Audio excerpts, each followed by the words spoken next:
ಈ ದೇಶದ ಪ್ರಧಾನಮಂತ್ರಿ ನರೇಂದ್ರ ಮೋದಿ ಅವರ ವಿರುದ್ಧ ಸಾಕಷ್ಟು ಮಾತಾಡಿದ್ದೀನಿ ನಾನು. ಆದ್ರೆ ಯಾವ ಗಾಣಿಗ ಸಮುದಾಯದವರು ಬಂದು ನನ್ನ ಜಾತಿಯವನಿಗೆ ಬೈದೆ ಅಂತ ನಾನು ಇಲ್ಲಿವರೆಗೂ ಕೇಳಲಿಲ್ಲ. ಯಾಕಂದ್ರೆ ಅವರೆಲ್ಲರೂ ಅರ್ಥ ಮಾಡ್ಕೊಂಡಿದ್ದಾರೆ ಆ ವ್ಯಕ್ತಿ ಈ ದೇಶಕ್ಕೆ ಪ್ರಧಾನಿ, ನನ್ನ ಜಾತಿಗಲ್ಲ ಅಂತ. ನಾನು ತುಂಬಾ ಅಭಿಮಾನಿಸುವಂತಹ ಸಿದ್ದರಾಮಯ್ಯನವರು ಈ ರಾಜ್ಯದ ಮುಖ್ಯಮಂತ್ರಿಗಳನ್ನ ಸಾಕಷ್ಟು ಸಾರಿ ಟೀಕೆ ಮಾಡಿದ್ದೀನಿ. ಯಾರಿಗೋಸ್ಕರ? ನನ್ನ ಸ್ವಾರ್ಥಕ್ಕಲ್ಲ, ನನ್ನ ಸಮುದಾಯಕ್ಕೆ ಏನಾದ್ರು ಕೊಡಿ, ನ್ಯಾಯ ಕೊಡಿ ಅಂತ ಸಾಕಷ್ಟು ಸಾರಿ ಟೀಕೆ ಮಾಡಿದ್ದೀನಿ.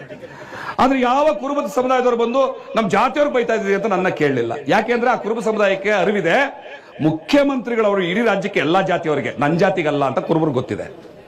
ಇದನ್ನ ನಾವು ಒಪ್ಕೋಬೇಕು, ಇದನ್ನ ಸ್ವಾಗತ ಮಾಡಬೇಕು. ಆದ್ರೆ ನಾನು ಎಚ್ ಸಿ ಮಹದೇವಪ್ಪನ ಪ್ರಶ್ನೆ ಮಾಡಿದ ಕೂಡಲೇ ಒಲೆಯರಿಗೆ ಬೈತಾ ಇದ್ದೀರಾ ಅಂತ ಬರ್ತೀರಾ. ತಲೆ ಏನಿದೆ ನಿಮಗೆ? ಇಷ್ಟಕ್ಕೂ ಎಚ್ ಸಿ ಮಹದೇವಪ್ಪರು ಒಲೆಯರಲ್ಲ, ಅವರು ಜಾತಿಗಳಿಂದ ಸಂಕೋಲೆಗಳಿಂದ ಕಳ್ಸ್ಕೊಂಡಿರೋಂಥ ಬೌದ್ಧರು ಜಾತಿನೇ ಇಲ್ಲ. ಹೆಂಗಪ್ಪ ಒಲೆಯರ್ ಬೈದಂಗಾಯ್ತು ನಾನು? ಅವ್ರು ಬೌದ್ರಲ್ವಾ? ಕರೆಕ್ಟ್ ಅಲ್ವಾ? ಬೌದ್ಧರು ಅಂತ ಹೇಳ್ಕೊತಾರೆ. ಬೌದ್ಧರು ಅನ್ನೋರಿಗೆ ತಾಯಿ ಹೃದಯ ಎರಡು ಪಟ್ಟಿರ್ಬೇಕು, ಹಂಚ್ಕೊಂಡು ತಿನ್ನೋ ಬುದ್ಧಿ ಇರಬೇಕು. ಯಾವ್ದಾದ್ರೂ ಒಂದು ಸಮುದಾಯ ನೋವಿನಲ್ಲಿದೆ ಅಂತಂದ್ರೆ ಅದನ್ನ ಆತ್ಕೊಳ್ಳುವಂತಹ ಮನಸ್ಸಿನ ಸ್ಥಿತಿ ಇರಬೇಕು. ಆದ್ರೆ ಎಚ್ ಸಿ ಮಹದೇವಪ್ಪನಿಗೆ ಏನಿದೆ? ಬ್ಯಾಕ್ಲಾಗ್ ಮೂಲಕ ಎಲ್ಲ ಹುದ್ದೆಗಳನ್ನ ತುಂಬಿಬಿಡೋದು, ಪ್ರಮೋಷನ್ಗಳನ್ನ ತುಂಬಿಬಿಡೋದು, ಹೊಸ ನೇಮಕಾತಿಗಳನ್ನ ಮಾಡ್ಬಿಡೋದು, ಭವತಿ ಭಿಕ್ಷೆ ಅಂತ 35 ವರ್ಷಗಳಿಂದ ಹೋರಾಟ ಮಾಡ್ಕೊಂಡು ಬಂದಿರುತ್ತೆ ಈ ಸಮುದಾಯನ ವಂಚನೆ ಮಾಡಕ್ ಹೋಗ್ತಿದಾರಲ್ಲ, ಇದು ನ್ಯಾಯನ?